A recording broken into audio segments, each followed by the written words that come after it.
Hello students, hope you all are doing well. In this video today we will see the last part of our second chapter, part 2, the Sehnai of Bismillah Khan.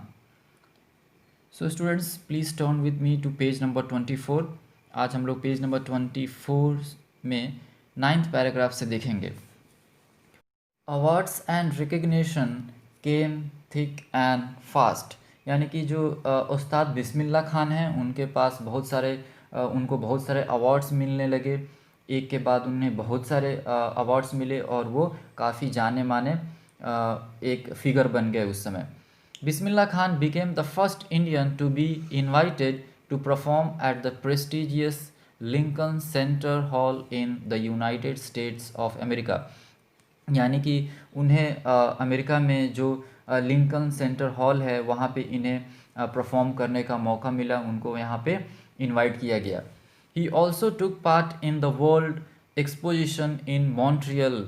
यानी कि और उन्होंने दूसरा कहाँ पे लिया, जो world exposition जो सेंटर है इन मॉन्ट्रियल, ये जो कनाडा में है, इन्होंने यहाँ पे भी हिस्सा लिया, वहाँ पे भी पार्टिसिपेट किया. फर्दर है in the Cannes art festival and in the Osaka. यानी कि इन्होंने केन्स, ये फ्रांस में है, वहाँ पे इन्होंने आर्ट फेस्टिवल जो है वहाँ पे हिस्सा लिया and in the Osaka trade fair में भी हिस्सा लिया.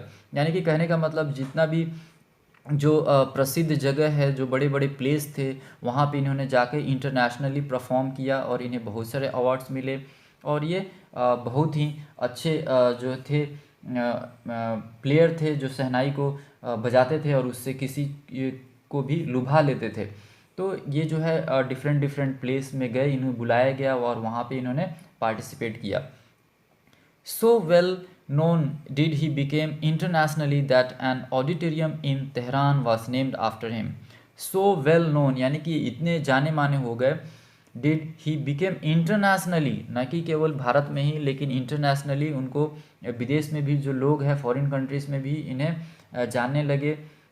दैट एन ऑडिटोरियम, कि उसके बाद क्या हुआ, एक ऑडिटोरियम, एक बड़ा सा जो हॉल होता है जहाँ पे कोई भी प्रोग्राम या परफॉर्मेंस वहाँ पे किया जाता है, उसको हम ऑडिटोरियम कहते हैं.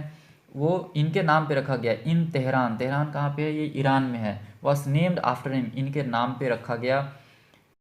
तहार मौसकी उस्ताद बिस्मिल्लाह खान, ये जो ऑडिटोरियम है ये इनके नाम पे रखा गया. फर्दर हम देखते हैं 10th पैराग्राफ में क्या है. National awards like the Padma Shri, the Padma Bhushan and the Padma Vibhushan were conferred to him. तो ये जो तीनों अवार्ड्स हैं जो बहुत ही जाने माने प्रसिद्ध और ऊंचा जो सिविलियन अवार्ड है, इससे इनको सम्मानित किया गया. फर्दर हम 11th पैराग्राफ में देखेंगे क्या है. In 2001 Ustad Bismillah Khan was awarded India's highest civilian award, the Bharat Ratna. तो स्टूडेंट्स, जैसा कि हम जानते हैं ये जो भारत रत्न है वो इंडिया का जो सबसे हाईएस्ट सिविलियन अवार्ड जिसको माना जाता है, उससे इनको सम्मानित किया गया. With the coveted award resting on his chest and his eyes glinting with rare happiness he said.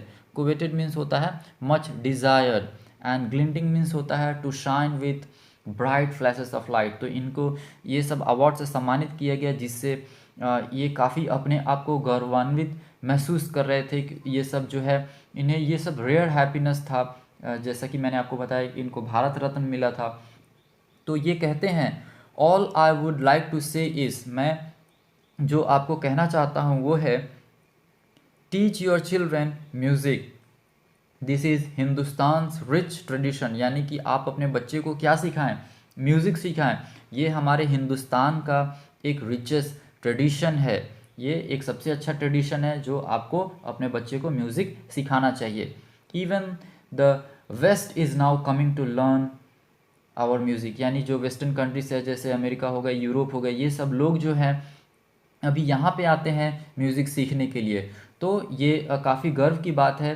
तो ये ऐसा कहते हैं कि आप अपने बच्चे को भी क्या सिखाइए, म्यूज़िक सिखाइए. और ये एक भारत का जो है एक बहुत ही एक अच्छा ट्रेडिशन है.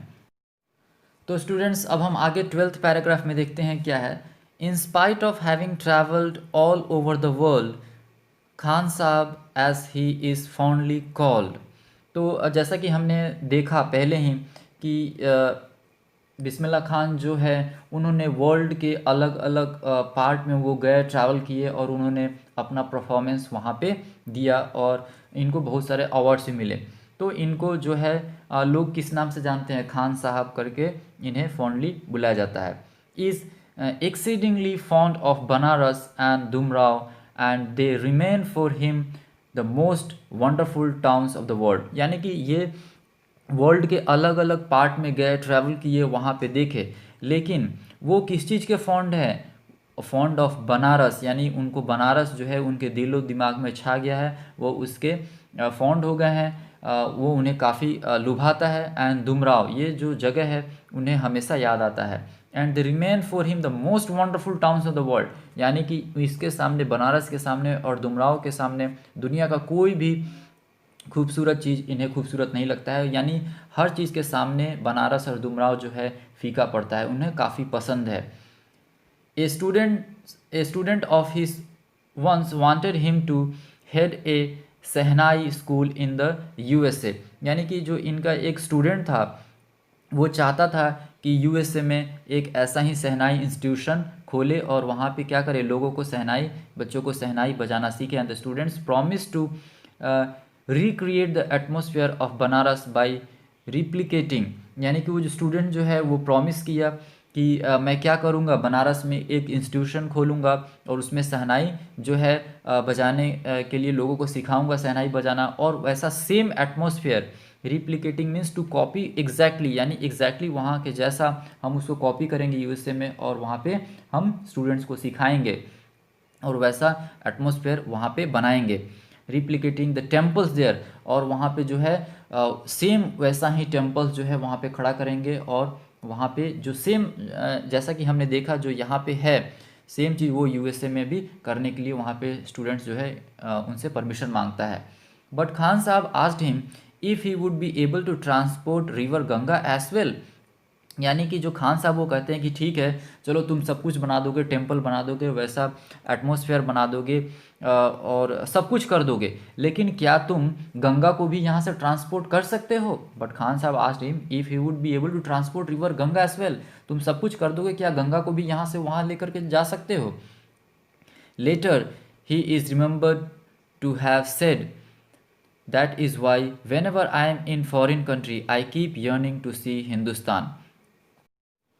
और बाद में उनको ये कहने के लिए याद किया जाता है कि that is why whenever I am in foreign country, जब भी मैं किसी फॉरेन कंट्री में होता हूँ, आई keep yearning to see Hindustan, मैं हमेशा हिंदुस्तान को देखने की मेरे अंदर वो लालसा होती है, वो चाहत होती है।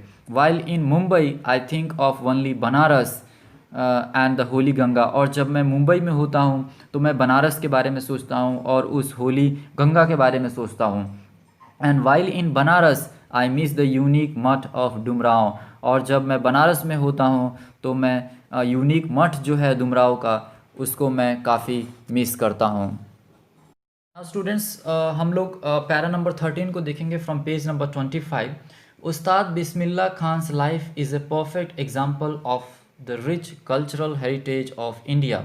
तो इनका जो लाइफ था, बिस्मिल्लाह खान, उस्ताद बिस्मिल्लाह खान का जो लाइफ था वो एक समृद्ध हमारा जो भारतीय संस्कृति है, वो जो हमारा रिच कल्चरल हेरिटेज है, उसका एक बेस्ट एग्जाम्पल है। One that effortlessly accepts that a devout Muslim like him can very naturally play the Sahnai every morning at the Kashi Vishwanath temple। तो स्टूडेंट्स डिवोट का मीनिंग क्या होता है, you can see here, believing strongly in A religion and obeying it's loss and following it's practices. यानी जो कहते हैं ना कट्टर, तो वो एक डिवोट मुस्लिम भी थे, एक बहुत ही अपने जो उनका जो रिलीजन था उसके लॉस को, नियम को वो अच्छे तरीके से मानते भी थे, और उसके साथ क्या क्या करते थे, naturally the play the shehnai every morning, और उसके बावजूद भी वो काशी विश्वनाथ टेम्पल में जा कर के वो सहनाई बजाते भी थे।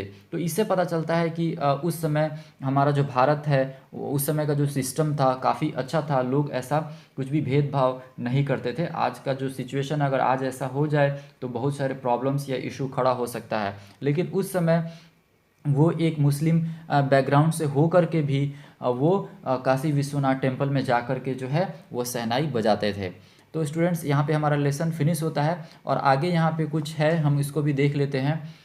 उस्ताद Bismillah Khan passed away on 21 अगस्त 2006, यानी उस्ताद बिस्मिल्लाह खान का देहांत हो जाता है, उनकी मृत्यु हो जाती है 21 अगस्त 2006 में at the age of 90 after a prolong illness, यानी कि उनका जो एज था वो 90 ईयर्स में, वो काफ़ी प्रोलॉन्ग इलनेस से वो सफ़र कर रहे थे। प्रोलॉन्ग यानी काफ़ी लंबी बीमारी से वो सफ़र कर रहे थे और उसके बाद उनका देहांत होता है।